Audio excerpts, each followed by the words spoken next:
are joined once again by Kevin Freeman, Senior Fellow of our Center for Security Policy, a regular here at Securing America, I'm pleased to say, and of course, the host of his own television program, Economic War Room with Kevin Freeman. We're very pleased to be using his studio for the moment as we're on the road in the Dallas area.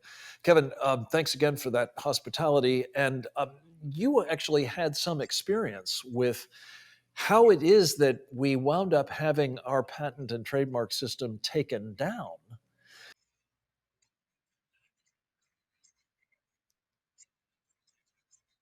Yeah, well, I watched it happen real time when I was in Congress briefing people like Congressman Frank Wolf. He pointed out to me, he said, "You want to talk real economic warfare? Look at all those lobbyists." And he would point out to them, point me in the hall, he'd point them out to me, and they were Chinese funded, and they were there with one purpose, and that was to change our patent law from first to invent to first to file. Right. And what's so important about that was you could invent something if the Chinese hacked your computer or picked up word of it and had lawyers ready to file a patent, they could get the patent right out from under you unless you could prove that they stole it.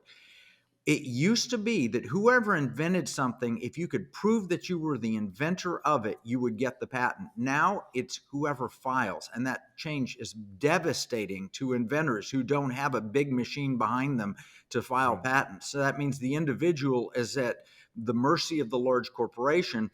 And maybe the large corporation is at the mercy of hacking by the Chinese government and filing that way. It really is a bad system, and we do need to relook it. Yeah.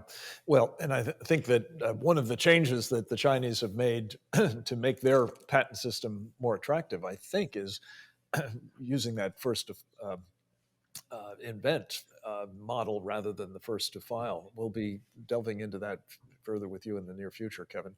In the meantime, I wanted to talk about another initiative that you've been pursuing, I think quite brilliantly.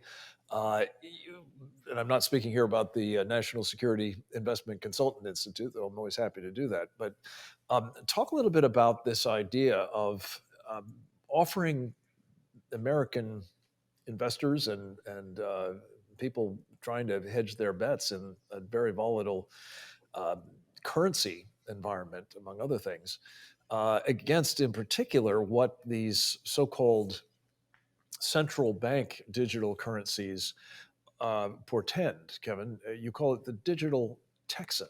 What's that about? Yeah, well, it all comes down to the definition of money, and most people view this as money. It's a $20 bill. It's a Federal Reserve note. It says for all debts, public and private.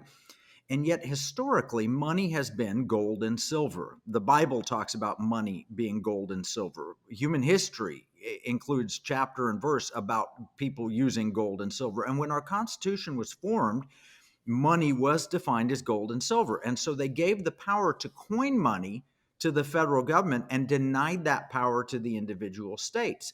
And the idea of coining money means you put the certain amount of gold and silver that you want inside the coin, or you print paper, and those were given powers to the Congress.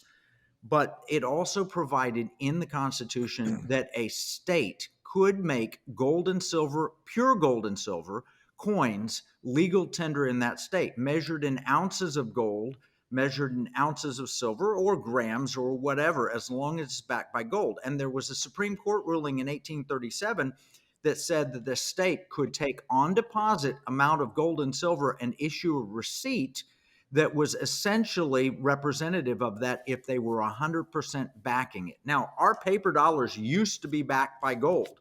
And in 1971, Richard Nixon closed the gold window. When he did, you could exchange 35 US dollars and get 1 ounce of gold.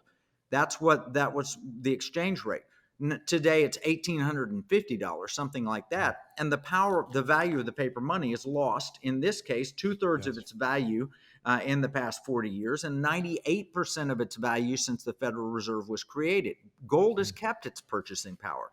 And so we've created in Texas, Texas Bullion Depository, so you can deposit gold, and we're working on the legislation that would allow you to then deposit your money in gold and then use a debit card and go to a grocery store or a restaurant or a hardware store and tap that debit card and pay for your purchases with gold. And the other side would receive either Federal Reserve notes, paper money, or gold. It's an alternative way to pay, but it is also a national security opportunity for us to go back to gold and silver. Yeah. And one of the other benefits of this arrangement, as I understand it, is tax considerations. Talk about quickly about that, if you would. Yeah, if you invest in gold coins right now, you're buying what the IRS deems a collectible. And if the value of that gold coin goes up relative to the paper dollar, you'll owe a tax on it, a capital gain for that. And so every time you spend that gold, you're having to pay tax. But if that gold is held in Texas on in the bullion depository as tender, legal tender according to the Constitution, that should not be subject to capital gain or loss tax. So it would be a way to own gold and silver without having to pay tax every time you used it. And that is innovative, revolutionary, but it really goes back to an idea that our founders had and they put hidden in Article 1, Section 10 of the Constitution. It might be a way to solve the inflation problem. It might be a way to give us a stable monetary system. It might be a way to give us, as an alternative, not a replacement, but as an alternative, those who wanted a gold standard money could have gold standard money. Those who want the monopoly of the Federal Reserve money, that's fine. The Federal Reserve has a monopoly on printing money. They can have the monopoly money, and those who want a gold standard can have the gold standard. But as we've been talking about on this program, and we'll be doing a lot more of it in the future, I'm sure, if you don't want to have the federal government, the Federal Reserve, presumably, and its central bank digital currency being able to control your use of your money and perhaps every other aspect of it, this is going to be particularly appealing. It may also be something that other states will emulate as well. Your program features a brilliant friend of ours, Rod Martin, and I look forward to having him on to talk about all this as well. Kevin Freeman, thank you for your time today, as well as your incredible innovativeness. That's the word I'm looking for, despite what the PTO is up to on so many fronts, and for sharing it with us so generously. We'll look forward to talking with you again next week.